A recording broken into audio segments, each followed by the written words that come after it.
Okay तो आज के इस वीडियो में मैं आपसे एक बहुत इंपॉर्टेंट क्वेश्चन के बारे में बात करना चाहता हूँ। बहुत सारे लोगों ने ये क्वेश्चन बहुत बार पूछा है, बहुत सारे लोग इसमें कंफ्यूज्ड हैं, तो मैं वो कंफ्यूजन हमेशा के लिए क्लियर करना चाहता हूँ। क्वेश्चन ये है कि सर क्या हम एक्सटर्नल एसएसडी परचेज करें, जो रेडीमेड एक्सटर्नल एसएसडी आती है वो, या फिर जो इंटरनल M.2 NVMe SSD आती है उसको NVMe एनक्लोजर होता है, जो NVMe टू USB का एनक्लोजर होता है, उसके साथ कंबाइन करके ऐसा एक जुगाड़ वाली एक्सटर्नल SSD बनाए। ठीक है, तो इन दोनों में से कौन सा सही रहेगा? तो देखो, मैं दोनों की अच्छी बुरी चीज़ें आपको समझा देता हूँ, उसके बाद आप खुद डिसाइड करो कि आप किस कैटेगरी में आते हो और आपको क्या करना। ठीक है ना? ओके, तो ये है हमारी सैमसंग की T7 शील्ड 1 TB की SSD है। बहुत पॉपुलर है, बहुत सारे लोग परचेज भी करते हैं। इसका जो रेगुलर या नॉर्मल प्राइस है वो यही है। अभी जब ये डील में थी तभी ये 6800 के आसपास मिल रही थी। ठीक है, तो मैं उसी प्राइस को कंसिडर करूँगा, क्योंकि उसके अलावा जितने भी अभी हम चीज़ें आगे देखने वाले हैं ना, वो उनकी डील की प्राइस है। तो इसकी अगर हम जो नॉन डील वाली प्राइस है उसको कंसिडर करें तो सही बात नहीं होगी। ठीक है, तो अगर हम इसकी प्राइस 6800 भी कंसिडर कर रहे हैं तो अकॉर्डिंग टू मी, मुझे लगता है, क्योंकि सैमसंग अपनी सारी एसएसडीज़ को नॉर्मल जो दूसरी एसएसडीज़ होती है उससे ज़्यादा ही प्राइस में बेचता है और ओवरऑल भी उनकी एसएसडीज़ महंगी होती है, तो जो 6800 प्राइस है वो थोड़ी सी हम ज़्यादा ही कंसिडर करेंगे। अब इसमें आपको मिलता क्या है कि एक रेडीमेड एक्सटर्नल एसएसडी मिलती है जिसकी वारंटी होती है वो 3 साल की होती है। ये चीज़ आपको खास ध्यान रखनी है। मैंने जितनी भी एक्सटर्नल एसएसडी देखी ना, सब में आपको 3 साल की ही वारंटी मिलती है, जो कि मेरे हिसाब से एक मेजर ड्रॉबैक है, क्योंकि 3 साल तक तो कोई भी इश्यू नहीं है, लेकिन आफ्टर 3 साल, चौथे साल या 5वें साल में कुछ भी हुआ तो फिर आपको इसका कुछ भी नहीं होगा, मतलब वारंटी पीरियड खत्म है, तो नई एसएसडी ही परचेज करनी पड़ेगी। प्लस जो उसमें डेटा है, जो पुरानी एसएसडी उसमें डेटा है, वो भी आपका गया। ठीक है, तो आपको ऐसी ही एसएसडी परचेज करनी चाहिए जो कि एक लॉन्ग लास्टिंग हो, ज़्यादा साल की उसमें वारंटी हो, तो वो आपके लिए ज़्यादा सही होगा और वो ज़्यादा टाइम तक चलेगी। जितने पैसे आपने डाले हैं ना, उसके हिसाब से हर यूज़र ये सोचता है कि इस पर्टिकुलर प्रोडक्ट को मैं लंबे से लंबे टाइम तक यूज़ कर पाऊँ, पूरे पैसे मेरे वसूल हो। ठीक है ना? अब इसके अंदर जो इंटरनली एसएसडी यूज़ की गई है उसकी अगर मैं बात करूँ तो सैमसंग की वेबसाइट पे कुछ भी क्लियरिफिकेशन नहीं है, लेकिन मैंने पता किया है तो इसमें जो नैंड फ्लैश मेमोरी है वो TLC ही है, TLC नैंड फ्लैश मेमोरी है, लेकिन फिर भी इसमें 3 साल की वारंटी मिलती है। प्लस अगर मैं बात करूँ TBW रेटिंग की, जो कि बहुत इंपॉर्टेंट है, उससे ही डिसाइड होता है कि आपकी एसएसडी कितना चलेगी, कितना डेटा आप उस पर राइट कर पाओगे। तो वो तो ना सैमसंग की वेबसाइट पे ना ही दूसरी किसी वेबसाइट पे मेंशन है कि इसमें जो एसएसडी यूज़ की गई है उसका TBW रेटिंग कितना है। ठीक है, तो ये चीज़ भी मेरे हिसाब से ड्रॉबैक है। एक तो 3 साल की वारंटी प्लस TBW रेटिंग कुछ भी स्पेसिफाई नहीं किया है। इसमें जो एसएसडी यूज़ होती है उसमें DRAM का सपोर्ट नहीं होता, जो कि ज़रूरत भी नहीं है, क्योंकि इसे आप फाइनली USB पे लगाने वाले हो। क्योंकि चाहे आप अच्छी से अच्छी क्वालिटी की एसएसडी भी ले लो, बहुत ज़्यादा स्पीड वाली DRAM वाली, DLC नैंड फ्लैश मेमोरी वाली, लेकिन अगर आप उसे USB पे चलाते हो तो USB जो इंटरफेस है और जो प्रोटोकॉल है उसमें ही कुछ ना कुछ ऐसी कमियाँ हैं जिसकी वजह से आपको उतनी ज़्यादा उसमें स्पीड मिलेगी नहीं। चाहे उसमें DRAM हो, DRAM नहीं हो, वो USB का जो स्टैंडर्ड है उस पर ही चलेगी। ठीक है, तो DRAM का इसमें ना होना कोई ड्रॉबैक मुझे नहीं लगता है, लेकिन आपकी इन्फॉर्मेशन के लिए बता रहा हूँ। अब ये जो रेडीमेड एक्सटर्नल एसएसडीज होती है ना, उसमें जो आप प्राइस पे करते हो तो उसमें आपको कुछ एक्स्ट्रा फीचर्स भी मिलते हैं और इसीलिए इसकी प्राइस थोड़ी सी ज़्यादा होते हैं। उसकी भी बात कर लेते हैं ताकि आपको अच्छे से पिक्चर क्लियर हो जाए और आपको समझ में आ जाए कि मुझे क्या करना, किस तरफ जाना। ठीक है ना? तो इसमें जो आपको एक्स्ट्रा मिलता है, जो प्राइस आप पे करते हो उसके लिए, वो होता है एक, इसमें आपको प्रोटेक्शन मिलता है, शील्ड जैसे इसे कहते हैं ना, एक रबरी आपको एक शील्ड जैसा मिलेगा।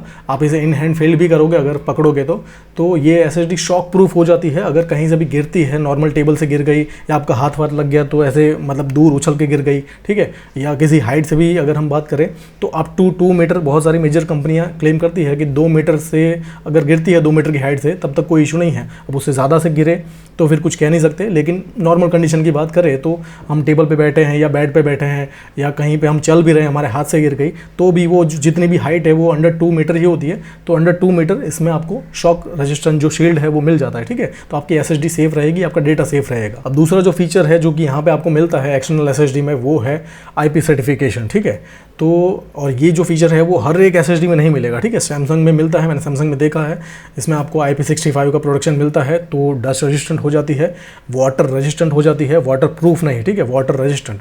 तो गलती से हल्के फुल्के पानी के छींटे उस पर गिर गए, या कई बार हम टेबल पे लेके बैठे होते हैं तो चाय कॉफ़ी भी हल्की फुल्की उस पर गिर गई, तब भी इतना ज़्यादा कोई इशू नहीं होगा। ठीक है, तो IP सर्टिफिकेशन आपको मिल जाता है, जो कि अच्छी बात है। सब पे नहीं मिलता, मैं इन जनरल बात करूँ तो सब पे नहीं मिलता, लेकिन जो ये स्टैंडर्ड एसएसडी की कंपनियाँ होती है उसमें ये आपको सर्टिफिकेशन मिलेगा, एक्स्ट्रा फीचर है जिसके आपसे पैसे लिए जाते हैं। तो ये तो हो गए एक्सटर्नल एसएसडीज़ की बात कि इसमें आप आपको एक अच्छी SSD मिल जाती है जो USB पे लग जाती है, इसके अंदर जो SSD यूज़ की जाती है या जो नैंड फ्लैश मेमोरी यूज़ की जाती है या जो उसका TBW रेटिंग है वो कुछ भी क्लैरिफाई नहीं किया जाता। सिर्फ 3 साल की आपको वारंटी मिलती है, जो कि मेरे हिसाब से एक बहुत बड़ा ड्रॉबैक है। और इसको आप इंटरनली यूज़ भी नहीं कर सकते हैं, इतने ज़्यादा पैसे देने के बाद भी आप इसे एक्सटर्नली ही चला सकते हो। अगर आपका भाई कभी मन करे कि मुझे इसे इंटरनली यूज़ करना है तो वो आप नहीं कर सकते, ठीक है। जबकि जो दूसरा सॉल्यूशन है अभी आगे हम बात करते हैं उसमें दोनों चीज़ें पॉसिबल है। ओके, तो जैसे मैंने बिगिनिंग में कहा कि इसका जो अभी नॉर्मल प्राइस है इसको हम कंसिडर नहीं करेंगे 8300, लेकिन अगर मैं इसका 6800 ही कंसिडर करूं तो भी अकॉर्डिंग टू मी ये ज़्यादा है। अब ये है SanDisk की पोर्टेबल SSD, 1 TB की SSD है, 6149 में मिल जाती है बिकॉज ऑफ डील में नहीं होगी तो ये भी 7200 के आसपास होती है, लेकिन डील में होने की वजह से अभी आपको ये 6100 के आसपास मिल जाती है, जो कि बहुत बढ़िया है, ठीक है। अगर आप खरीदना चाहो इसे भी खरीद सकते हो। इसकी भी सेम कहानी, 3 साल की वारंटी मिलेगी। इसमें कौन सी SSD अंदर यूज़ हुई है वो क्लैरिफाई नहीं किया गया है, कौन सी नैंड फ्लैश मेमोरी है वो भी क्लैरिफाई नहीं है, और कितना उसका TBW रेटिंग है वो भी क्लैरिफाई नहीं है, ठीक है। तो अगर आपको वो चीज़ एक्सेप्टेबल है तो आप इसके साथ भी जा सकते हो। अब बात करते हैं दूसरी कैटेगरी की। अगर आप मेरे जैसे यूज़र हो तो डेफिनेटली आपको इस दूसरी कैटेगरी में ही जाना चाहिए।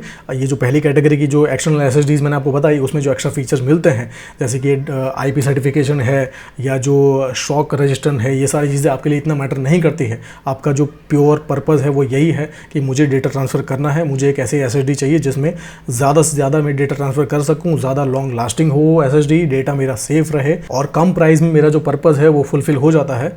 तो आपको ये जो दूसरी कैटेगरी है उसमें जाना चाहिए कि एक ऐसा एक्सटर्नल एनक्लोजर परचेज करो और जो इंटरनल M.2 NVMe SSD होती है ना उसको परचेज करो, ये आपके लिए बेटर डील रहेगी। तो ये है एक एनक्लोजर जो कि M.2 NVMe to USB enclosure है।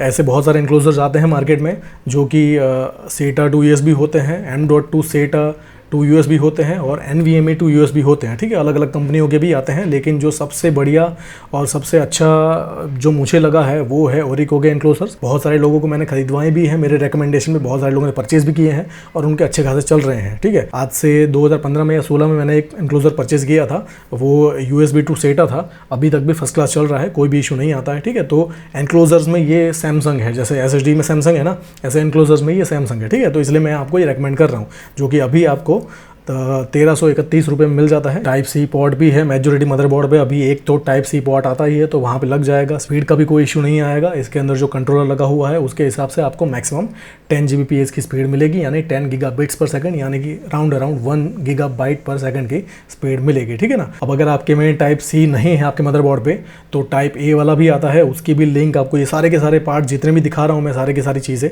इन सब की लिंक्स आपको डिस्क्रिप्शन में मिल जाएगी, तो वहाँ पर जाके आप परचेज कर सकते हो, ठीक है। टाइप ए वाला भी आता है, लेकिन मैं टाइप सी वाला आपको इसलिए दिखा रहा हूँ क्योंकि इसमें आपको बेटर स्पीड मिलेगी, ठीक है ना। तो ये तो हो गई एनक्लोजर की बात, जो कि आपको 1331 में अभी डील में होने की वजह से मिल जाएगा। ओके, अब ये है हमारी बजट सेगमेंट की अच्छी क्वालिटी की NVMe SSD, ठीक है। ये अभी अभी लॉन्च हुई है, मैंने वीडियो भी बना रखा है, नहीं देखा है तो जाके डिटेल में वहाँ पे देखिए, सारी की सारी चीज़ें यहाँ पे नहीं समझाऊंगा। अच्छी क्वालिटी की SSD है, SN580 1 TB की Gen 4 की SSD है, 4 गीगाबाइट के आसपास परफॉर्म करती है अगर आप इसे Gen 4 पे लगाते हो तो, ठीक है। DRAM लेस SSD है।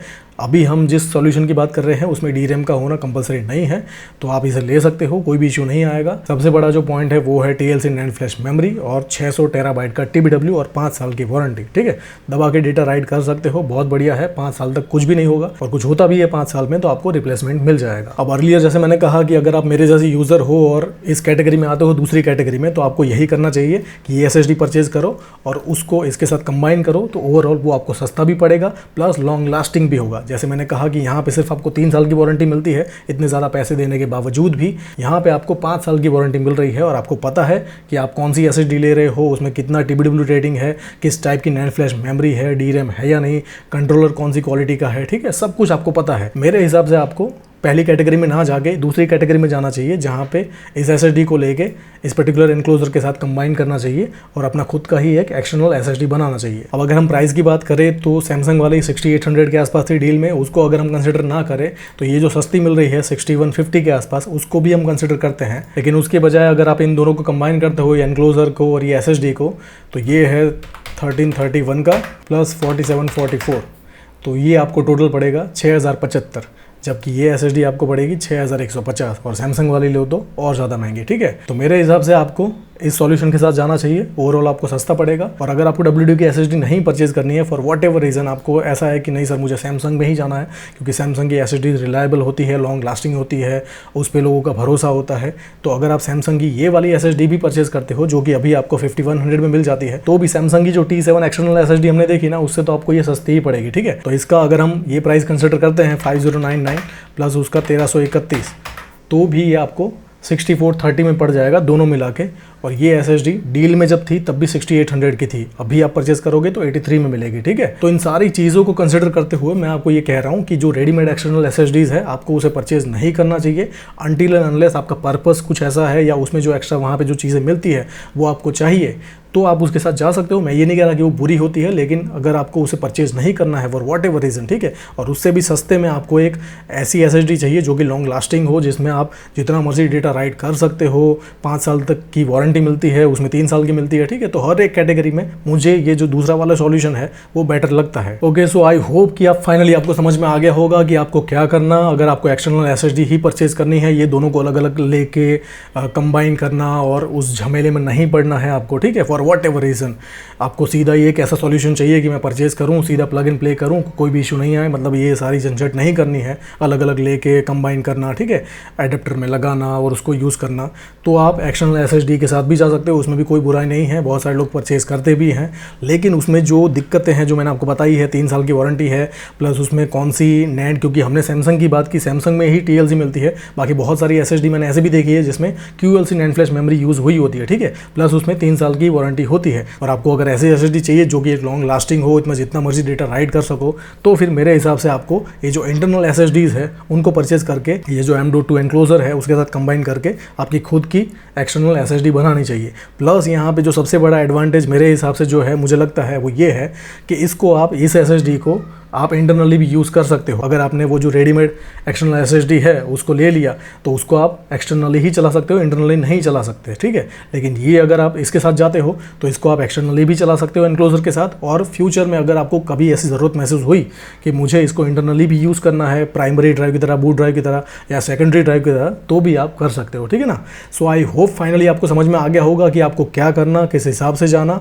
मैंने सारे क्वेश्चन, सारे जो डाउट्स है और जितने भी एरियाज़ हैं सबको कवर करने की कोशिश की है, लेकिन फिर भी कोई इशू है तो पूछिए, I will definitely answer you. Thank you so much.